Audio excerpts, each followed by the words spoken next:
Well, hello, my casual viewer. Today we will talk about the installation of Yutkin. On one site they offer to buy a scheme for money, on the other they offer it in closed access. In short, everything was classified for no clear reason.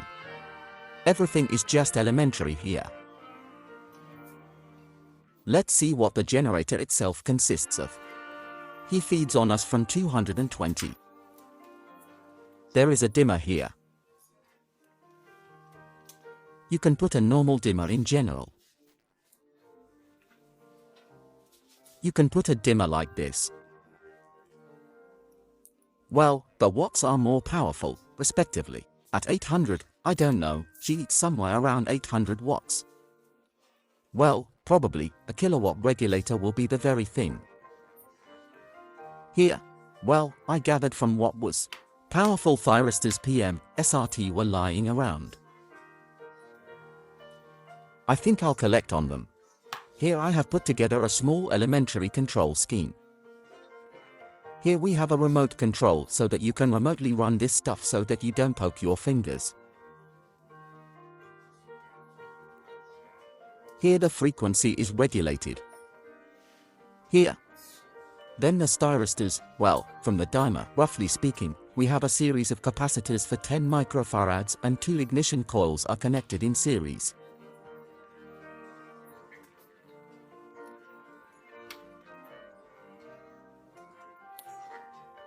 One may well be enough, but 2 turns out to be more powerful.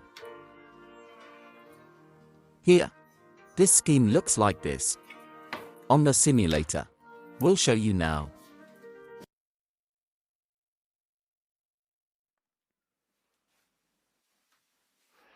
So, friends, in a simplified form, the generator circuit looks like this. That's 220.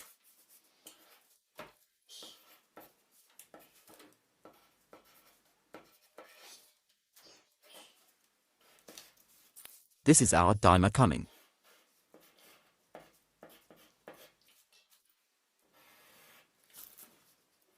This is a capacitor, 10 microfarads at 600 volts.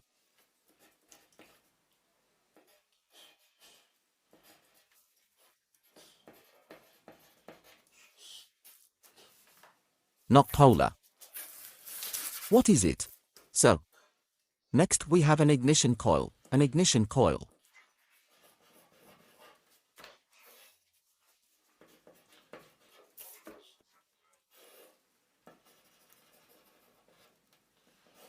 Here at the output we have about 15 kilovolts and about, well, somewhere there 30 milliamps.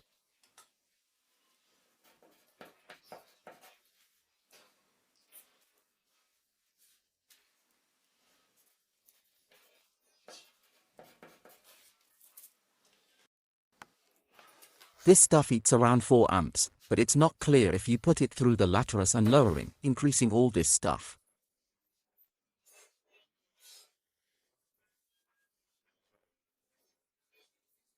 In short, it turns out it eats only half an ampere. If you let it through the interchange, through the network. Here. In principle, the whole generator is assembled, from 3 parts. Dimer, capacitor, ignition coil. Here it is, the ignition gun. Here it is connected. Here. So we got it, right? We have received an alternating current, we have received an alternating high voltage.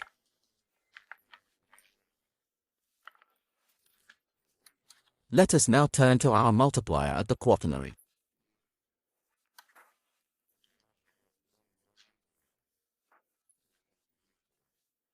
Here he is with greens hits.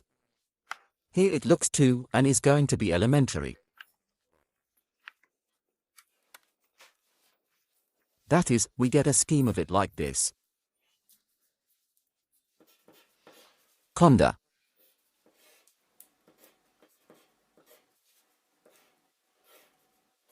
So. Oh, on the contrary. So. Here we have an input from the ignition coil, and here we have an output. Here we have a plus, here, roughly speaking, the earth.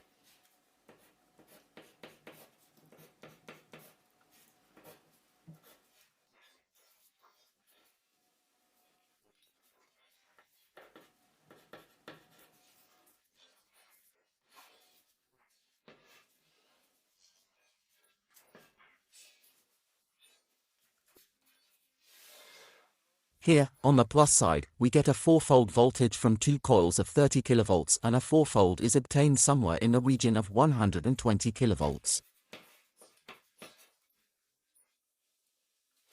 So, we got the rectified voltage. But one more thing, 120 kilovolts, but since we are counting, respectively, our top falls. That is, at the output we have 120 kilovolts and somewhere in the region of 8 milliamps. Which, I don't know, is quite enough to charge the condas. So, let's move on. Let's move on to the most important thing. Then we have a forming line. That's what she looks like. These are capacitors of 50 kilovolts 0,01 microfarad.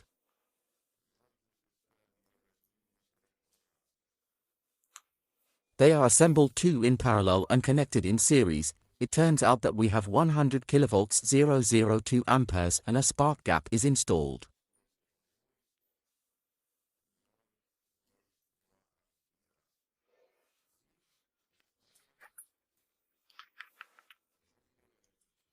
The trickiest thing in the category. So, the arresters. There should be 2 arresters, because you need to form an impulse, sharpen it, let's say. The discharges look like this. That is, these ones that are yellow, they are adjustable.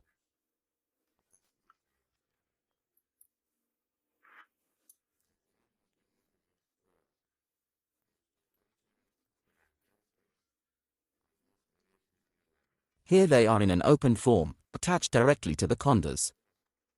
Well, accordingly, here they have made exits. Here's the way out and here's the way out. And it is already going to the reactor. The reactor is also interesting. So, guys, the reactor. The most basic thing in the reactor is a minus, no matter how interesting it sounds. The negative electrode should be by weight, the larger the better. Positively, I have a dental needle there at all. Here. But it gives out its hammering great and for some reason does not fly apart. That's what's interesting. But remember, if there is no mass here, the arresters will only work at the top.